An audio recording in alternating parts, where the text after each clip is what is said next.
Wah, indahnya kebudayaan Hindu di Indonesia. Mau tahu bagaimana agama Hindu bisa masuk ke Indonesia?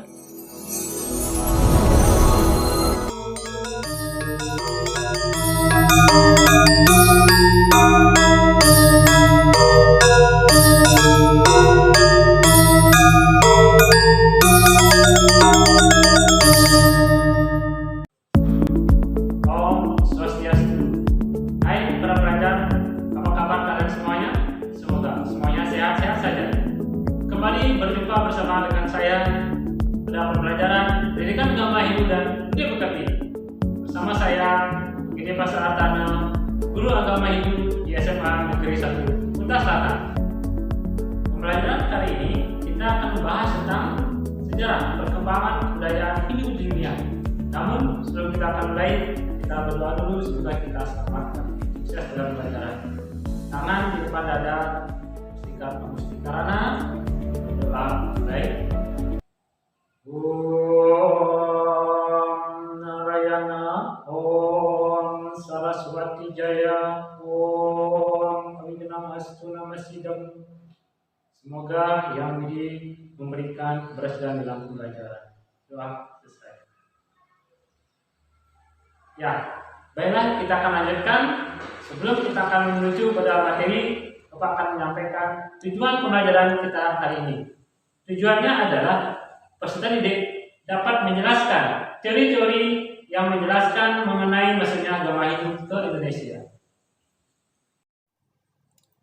Sebelum masuknya pengaruh Hindu ke Indonesia, sistem pemerintahan dipimpin oleh kepala suku yang dipilih karena dipandang memiliki kelebihan tertentu dibandingkan anggota masyarakat lainnya.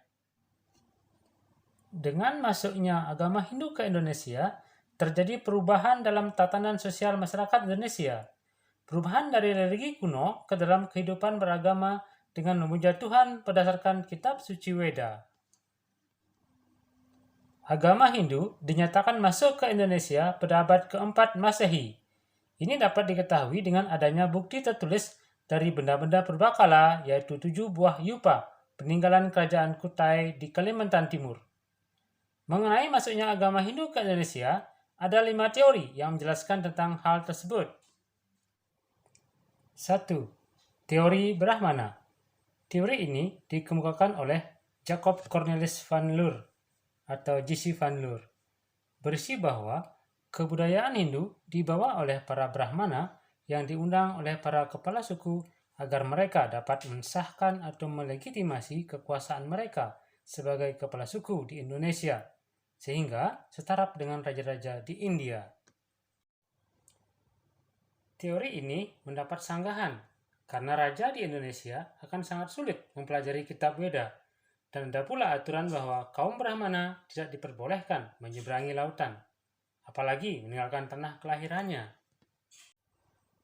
2. Teori Ksatria. Teori ini dikemukakan oleh Frederick David Kahn Bos atau FDK Bos dan C.C. Pearl, berisi bahwa agama Hindu dibawa oleh kaum kasta ksatria, seperti raja atau pangeran, yang melarikan diri ke Indonesia karena kalah berperang atau terjadi kekacauan politik di India. Di Indonesia, mereka mendirikan kerajaan sendiri dengan bantuan masyarakat sekitar, dan karena kedudukannya sebagai raja, maka penduduk pun akan pula menganut sebagai agama Hindu. Teori ini mendapat kelemahan, yaitu kalangan ksatria tidak mengerti agama dan hanya mengurusi pemerintahan. Adanya ketidakmungkinan seorang pelarian mendapat kepercayaan dan kedudukan mulia sebagai raja. Dan yang terakhir, bukti arkeologis menunjukkan bahwa raja di Indonesia adalah raja asli Indonesia, bukan orang India. 3. Teori Wesya. Teori ini dikemukakan oleh Nicholas Johannes Crom atau N.G. Crom, berisi bahwa agama Hindu dibawa oleh para pedagang India yang singgah dan menetap di Indonesia, ataupun bahkan menikah dengan wanita Indonesia. Merekalah yang mengajarkan kepada masyarakat di mana mereka singgah. Teori ini dapat dibantah, di mana hanya warna Brahmana yang mampu dan bebas mengetahui isi dari kitab suci agama Hindu, yaitu Weda. Ini disebabkan bahasa yang dipakai adalah bahasa kitab Sanskerta, bukan bahasa sehari-hari atau Pali. 4. Teori Sudra. Teori ini dikemukakan oleh Van Weber yang berisi bahwa agama Hindu dibawa oleh para orang buangan berkasta Sudra atau tawanan perang yang dibuang dari India ke Nusantara. Teori ini lemah karena pada dasarnya kebudayaan Hindu bukanlah milik dan cakupan warna mereka, sebab kebudayaan Hindu dianggap terlalu tinggi untuk mereka. 5. Teori arus balik. Teori arus balik atau bahasa kerennya contraflow merupakan teori yang digagas oleh Frederick David Kahn Bos. Teori ini berisi dua cara bagaimana agama Hindu masuk ke Indonesia, antara lain 1. Para Brahmana diundang kepala suku di Indonesia untuk memberikan ajaran Hindu dan juga melakukan upacara Pratyastama, yaitu upacara khusus untuk menghindukan seseorang. 2. Para raja di Indonesia pergi ke India untuk mempelajari agama Hindu. Setelah menguasai ajaran agama Hindu, mereka kembali ke Indonesia, memiliki kasta Brahmana, lalu mengajarkan agama Hindu kepada masyarakatnya.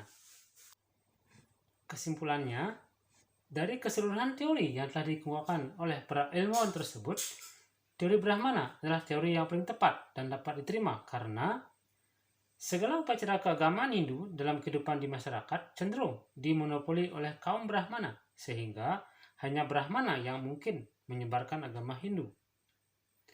Prasasti yang ditemukan di Indonesia berbahasa Sanskerta, yang merupakan bahasa kitab suci dan upacara keagamaan, bukan bahasa sehari-hari, sehingga hanya dimengerti oleh kaum Brahmana.